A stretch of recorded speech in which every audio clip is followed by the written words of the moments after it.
नमस्कार मित्रों, आज की इस दैविक यात्रा में हम हैं कैंची धाम में, उत्तराखंड में स्थित एक सिद्ध स्थान। तो आइए हमारे साथ जानिए इस स्थान के बारे में। हम आज उत्तराखंड में हैं और एक ऐसे खूबसूरत स्थान की तरफ हम जा रहे हैं जिसमें एक ऐसे संत के बारे में जानकारी आपको मिलेगी जिनकी महिमा पूरे विश्व में है। बहुत ही खूबसूरत सा है यह स्थान और हर व्यक्ति जो उस स्थान के बारे में जानता है या जुड़ा हुआ है उसकी एक अपनी कहानी है शायद, या अपनी एक महिमा इस स्थान के बारे में जानता है। मैं स्वयं स्थान पर आज करीब 8 से 9 साल के बाद आ रहा हूँ और मेरा एक अपना अलग अनुभव रहा है स्थान को लेकर के। और मैंने पाया कि स्थान में एक दिव्य शक्ति है जो शायद आपको एक अलग तरह की अनुभूति प्रदान करती है। बहुत से लोग ये भी मानते हैं और मैंने भी अनुभव किया है कि आप जो चाहते हैं या मांगते हैं बाबा आपको देते हैं। तो आइए, ये सामने गेट कैंची धाम का, आज हम उस पूरे स्थान के आपको दर्शन कराएंगे, आपको बताएंगे कि क्या है इस स्थान का महत्व, क्यों कहा जाता है इसे कैंची धाम, और इसके साथ साथ बाबा नीम करोली से जुड़े कुछ किस्से और कुछ कहानियों के बारे में भी हम जिक्र करेंगे। तो देखिए सामने की तरफ वो कैंची धाम, ये जो सामने सीढ़ियाँ हैं अभी इनका उपयोग करते हुए हम नीचे की तरफ जाएंगे। चारों तरफ से हरे भरे पहाड़ों से घिरा हुआ स्थान और आप यहाँ पर आ सकते हैं। जो रोड नैनीताल से अल्मोड़ा की तरफ आ रही है, करीब 17 से 18 किलोमीटर की दूरी पर है स्थित ये स्थान। तो आइए नीचे की तरफ चलते हैं और आपको मंदिर पास से दिखाते हैं। ये सामने मंदिर, ये कुछ सीढ़ियाँ और इनके साथ हम पहुँचेंगे उस स्थान पर। और आपको यहाँ पर बताते चलें, जैसा मैंने आपसे शुरू में कहा कि क्यों कहा जाता है इस स्थान को कैंची धाम। जैसे आप ये देख रहे होंगे, ये नदी बह रही है, कल कल उसका बहता हुआ पानी, और इसी के कारण इस स्थान को कैंची धाम कहा जाता है। अब कैंची जैसे आप समझते हैं एक शब्द को, तो देखें कैंची में 2 धार होती है और 2 उसके सिरे होते हैं और बीच से वो जुड़ी होती है। वैसा ही कुछ स्थान है कि पहाड़ी इस प्रकार से नदी से कटी है कि ये कैंची का स्वरूप बनता है, इसीलिए इसको कैंची धाम कहा जाता है। ये चारों तरफ से मैं आपको दिखा रहा हूँ, कैसे एक सुंदर सी घाटी कह लीजिए या पहाड़ों का नीचे का हिस्सा कह लीजिए, वहाँ पर है ये मंदिर। तो आइए पहले ज़रा हाथ साफ़ कर लें, क्योंकि मंदिर में जाने से पहले, जैसा कि हर दिव्य स्थान पर दैविक स्थान पर हम लोग करते हैं, अपने हाथों को साफ़ कर लें और उसके बाद हम चलते हैं मंदिर की तरफ। ये सामने मंदिर का मुख्य गेट, और इस स्थान के बाद हम कैमरा का इस्तेमाल नहीं कर सकते।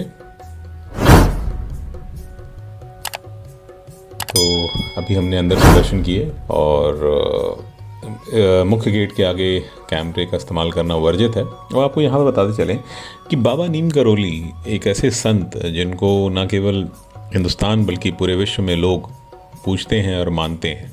उनका जन्म, जैसा माना जाता है, करीब 1900 के आसपास अकबरपुर नामक स्थान, जो कि फ़िरोज़ाबाद उत्तर प्रदेश में पड़ता है, वहाँ पर हुआ। और आज पूरे विश्व में बाबा के अनुयायी हैं और उनके आश्रम न केवल कैंची धाम में बल्कि वृंदावन में, दिल्ली में, ऋषिकेश में, शिमला में और न्यू मैक्सिको यूएस में भी बताए जाते हैं, और जो कि हैं। और एक बड़ी अच्छी कह लीजिए एक महिमा है कि स्थान पे आप आएंगे तो अंदर किसी भी प्रकार का आडंबर नहीं है।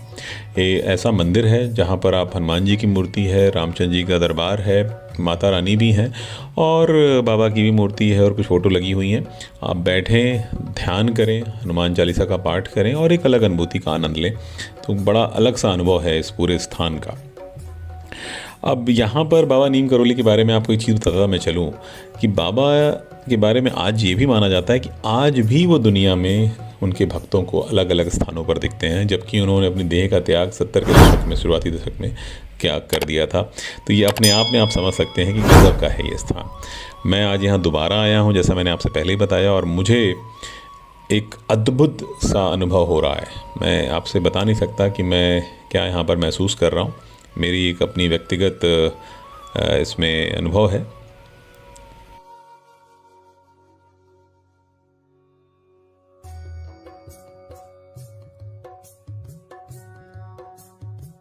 जैसा कि मैंने आपसे कहा, आज की दैविक यात्रा में हम हैं कैंची धाम, एक एक ऐसा स्थान जो बाबा नीम करोली के लिए जाना जाता है। न केवल भारत बल्कि पूरे विश्व से लोग, उनके भक्त, उनके चाहने वाले यहाँ आते हैं। जैसा कि मैंने अपने पिछले ब्लॉग, जो कि मैंने हनुमान सेतु ब्लॉग में आपको बताया था, बाबा नीम करोली और उनके भक्त न केवल हिंदुस्तान बल्कि पूरे विश्व में हैं। और उनमें से स्टीव जॉब्स और मार्क जुकरबर्ग जो काफ़ी चर्चित हैं, और यहाँ पर मार्क जुकरबर्ग भी आए हुए हैं। स्टीव जॉब्स अब जीवित थे तो जैसा माना जाता है और कहा जाता है कि वो भी यहाँ पर आए हैं, बाबा के अनन्य भक्तों में से वो थे। सो बड़ी दिव्य जगह है ये। आप जब यहाँ आते हैं तो यहाँ पाएंगे एक अजीब सी शांति। ये कलकल बहता पानी और साथ में सामने बाबा का ये सिद्ध स्थान।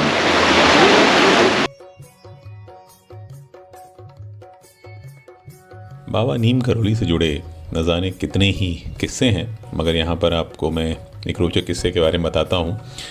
बाबा एक समय में ट्रेन से सफ़र कर रहे थे और शायद उनके पास टिकट नहीं था। टीटी ने उन्हें ट्रेन से उतारने का प्रयास किया। जहाँ पर ट्रेन रुकी वहाँ पर बाबा उतरे और उसके बाद जब ट्रेन को चलाने का प्रयास किया गया, ट्रेन नहीं चली। बहुत सारे प्रयास हुए मगर नहीं चली। तो फिर कुछ लोगों ने कहा कि एक संत का अपमान हुआ है, उनसे निवेदन करिए, शायद ये ट्रेन चले। बाबा से निवेदन किया गया। बाबा ने कहा मेरी 2 शर्तें हैं और तभी ये ट्रेन चलेगी। और वो 2 शर्तें क्या हैं? वो पहली ये थी कि जिस स्थान पर ये ट्रेन रुकी है यहाँ पर एक स्टेशन का निर्माण हो जिससे कि लोगों को आने जाने में सुविधा हो। दूसरा, संतों को सम्मान दिया जाए। और उनके इस निवेदन को माना गया और जैसे ही वो ट्रेन में बैठे वैसे ही ट्रेन चलने लगी। अब उसी स्थान के कारण, क्योंकि जिस स्थान पर वो ट्रेन रुकी थी उसे नीम करोली के नाम से जाना जाता है, तो उसी स्थान के कारण बाबा का नाम नीम करोली पड़ा। अब ये जैसा कि मैंने पढ़ा, जैसा कि मुझे लोगों ने बताया, उस जानकारी के अनुसार मैं आपको ये बता रहा हूँ।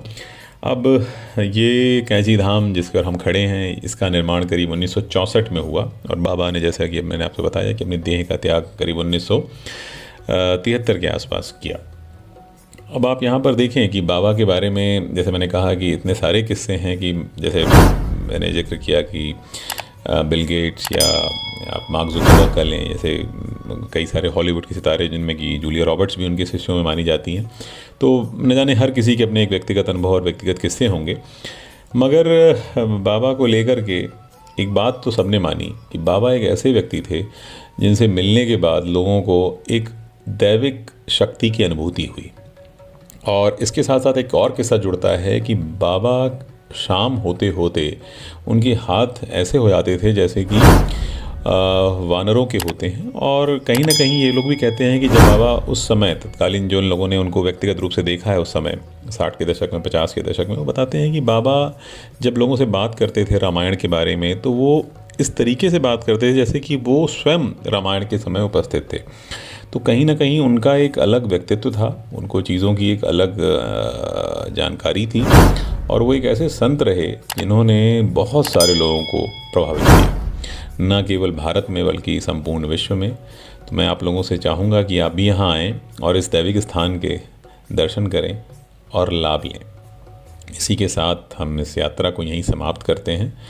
आप मेरे पिछले ब्लॉग जो कि लखनऊ हनुमान सेतु का है, उसका मैं लिंक छोड़ दूंगा, उसको भी देखें और हमारे साथ इस दैविक यात्रा में बने रहें और ऐसे ही दैविक स्थानों के दर्शन करते रहें। जय श्री कैंची धाम, जय बाबा नीम करोली, जय जय।